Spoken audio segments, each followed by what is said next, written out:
Hello, and welcome to Jacob's Toys 5-minute figure reviews. Please do like, share, subscribe, and all of those things. All support to the channel is very much appreciated. In this video, we are taking a look at the Beyond Amazing Japanese Spider-Man. Really can't wait to open this one. This is one that I've been anticipating for a while. For anyone that's not familiar with this one, I'll tell you a little bit about the character and the backstory in a bit. But let's just go over the basics. This is obviously Marvel Legends Beyond Amazing, which is part of the Spider-Man Anniversary Wave. This is Spider-Man, aka Japanese Spider-Man. The packaging is pretty much the same as the other Beyond Amazing figures, as in the same kind of branding and stuff. And of course it's part of Hasbro's new windowless packaging. Now these things are a bit like a blind bag because you can't see the figure inside and you want to kind of hope that the paintwork etc. is all up to scratch.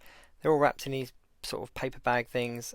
Let's just put that to the side and let's have a look at what accessories we've got to start with. So we have got a couple of cool webs. I don't think we've had these before. I think these are new for this one, but they're really white in comparison to some of the other ones, which are more kind of like a pearlescent colour.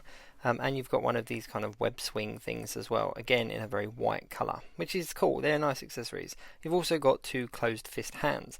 Now I can see straight away from the colour of these hands that the colour of this Spider-Man is very different to the versions we've had before, as is the character, as is the backstory, as is the television show, so cannot wait. Let's have a quick inspection. On initial inspection, everything seems to be in check. I love it. It's fantastic. This is really cool. Okay, so a little bit of a background into Japanese Spider-Man. It was a television show in the late 70s and it ran for something like 41 episodes. Completely different to Spider-Man's origin story, completely different to the kind of story arc. Essentially he wore the same costume, but as you can see here he's got like this bracelet on his wrist and he used that to call this giant mech, and it did have a name, I can't remember what it was called, but this giant mech that he essentially fought giant versions of the show's creatures. So it's very similar to like Power Rangers. You can see there it says Spider-Man on it, which is really cool. The detail on it is really nice.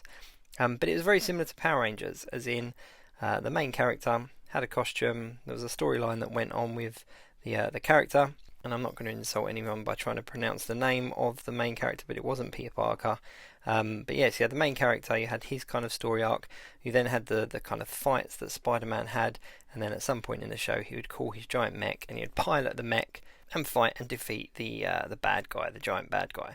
But yeah, this is really cool. This is a really cool Spider-Man to add to my collection. Now, Japanese Spider-Man has shown up in a few of the comics recently. I think Marvel even have the episodes available as well that they've kind of put English subtitles to or dubbed with English.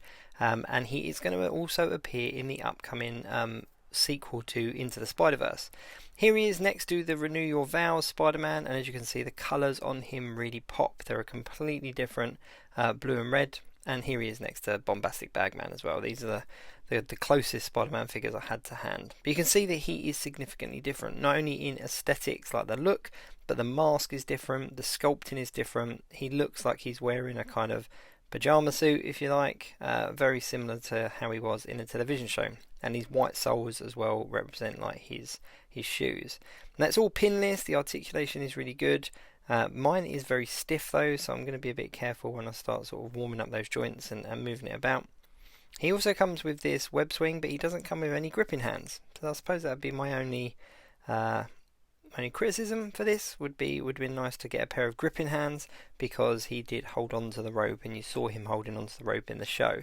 I'm not quite sure what these web effects are like, where you would use these, I suppose to fight off some bad guys and stuff.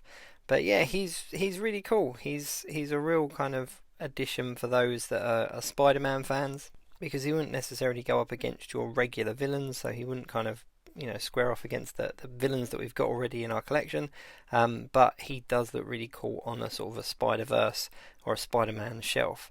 I was really pleased when I heard that they were doing him.